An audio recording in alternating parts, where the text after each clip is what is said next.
और कला जगत आज इस खबर को सुनने के बाद क्या ही व्यक्त करेगा, शब्दों की कमी पड़ेगी। लेकिन हमारे साथ इस वक्त सोना महापात्रा हैं, प्लेबैक सिंगर हैं, एबीपी गंगा पर जुड़ी हैं। उनसे पूछते हैं, सोना आज वर्ड्स नहीं होंगे, मुझे नहीं लगता कि आज कोई भी सिंगर ये बता पाएगा कि वो क्या महसूस कर रहा है। आप कोशिश करेंगी? हाँ, वैसे तो बहुत सारे इमोशंस हैं अभी, और मेरा तो सर हिला हुआ है जी। लग रहा है कि हाँ, पहली बार जब लता जी से मिले थे तो पता एक ऑरा जो है उनका इतना पावरफुल है, पता चलता है कि वो इतने डेकेड से इम्प्रेस क्यों रही, जो होती है ना, बिल्कुल उन्होंने वो जो एक पावर हाउस थी एक्सेलेंस की, नॉट की सिर्फ गाने में तो इंस्पिरेशन थी ही, लेकिन इस उम्र में भी, क्योंकि मैं 5 साल पहले की बात कर रही हूँ, इस उम्र में भी इतनी शार्प थी, उनको पता था कि कौन अच्छा गाना गा रहा है आज के जमाने में, कौन से गाने अच्छे हैं, वो इतनी शार्प थी। मुझे तो लगता है कि एक जो वो स्वर्ण युग कहा जाता है ना फिल्म म्यूजिक का, वो तो आज जैसे एक फॉर्मल हिसाब से खत्म ही हुआ। सोना, आप कनेक्टिंग लिंक की तरह हो सकती हैं, क्योंकि आपने उस दौर में लता दी को सुना, उनकी आवाज़ सुनी और आज अपने शैली में गा रही हैं। आपका कोई ऐसा एक्सपीरियंस रहा हो, कोई लास्ट कन्वर्सेशन हो, कुछ ऐसा शेयर करेंगी क्या व्यूअर्स से? हाँ, जब मैं उन्हें मिली थी सोनू निगम के घर में, हम सब सिंगर्स आए हुए थे, मैंने उनकी आशीर्वाद, उनका पैर छुआ था और आशीर्वाद लिया था। और मुझे याद है कि उन्होंने आशीर्वाद देते हुए कहा, बेटा वो मन तेरा जो रोग है मोहे समझना आए, पास है जो जिया लागे ना करके एक गाना मेरा रिलीज हुआ था, जो ठुमरी अंक का था, और फिल्मों में कम ही क्लासिकल बेस्ड गाने रिलीज होते हैं। बिल्कुल सुना। और मुझे एक्चुअली पता है, मुझे शब्द नहीं है इसलिए मैं गा रही हूँ बेवकूफों की तरह, लेकिन नहीं सोना, क्योंकि देखिए ना, कला की देवी की उपासना शुरू से ही तो हो सकती है। सोना, आप बिल्कुल सही हो अपनी जगह पे। तो यही याद है कि उनको ये गाना पता भी था और उन्होंने आशीर्वाद देते हुए कहा कि बेटा ऐसे गाने गाते रहो।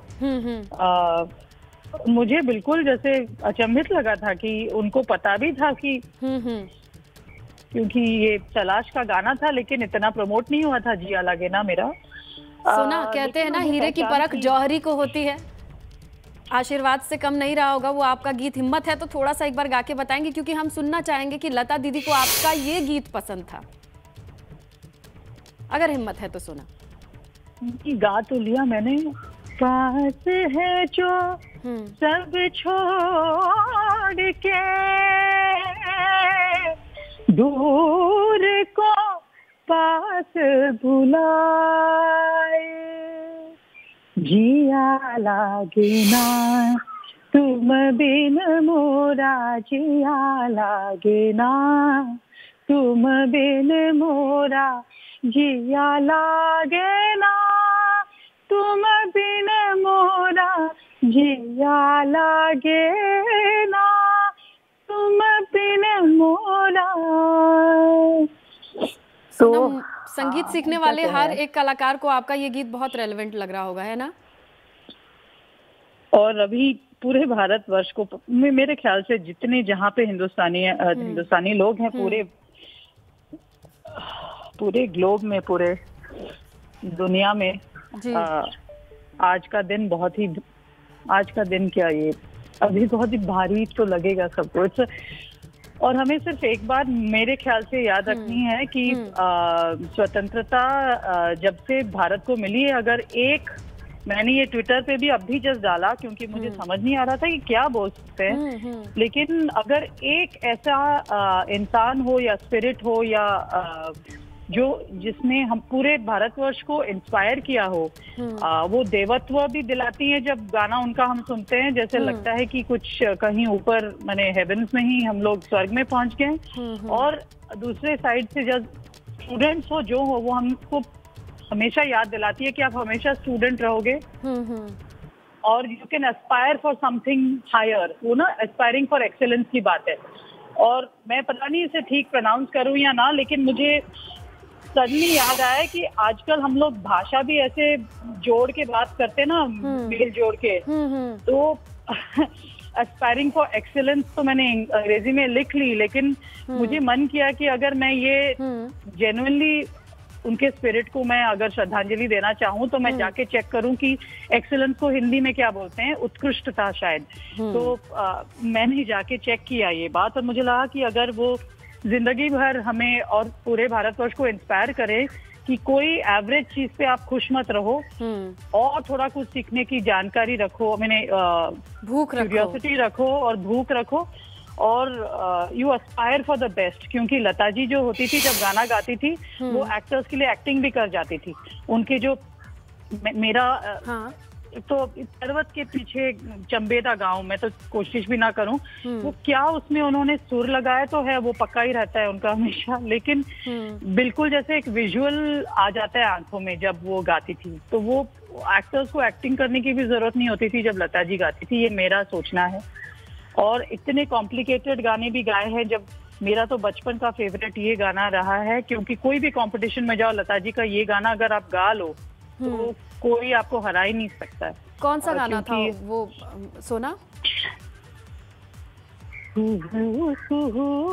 बोले कोयलिया कुंज कुंज में भंवर डोले, गुनगुन बोले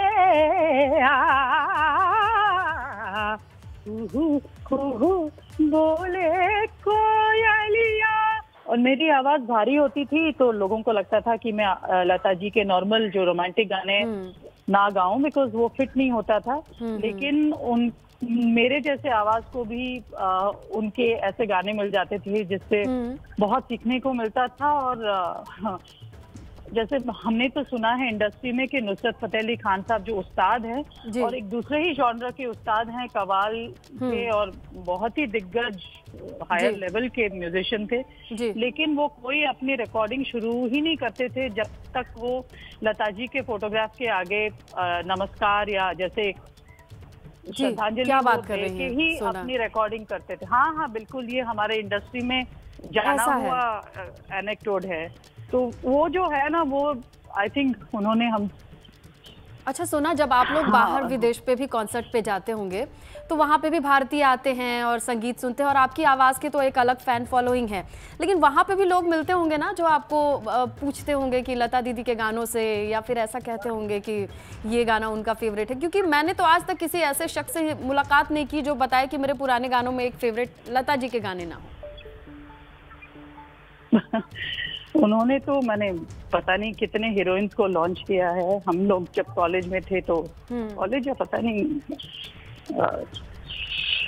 मुझे तो अभी याद भी नहीं है। हम यारा सिली सिली मेरा उनका आखिरी वो एक एल्बम था जो रुदाली करके जी। और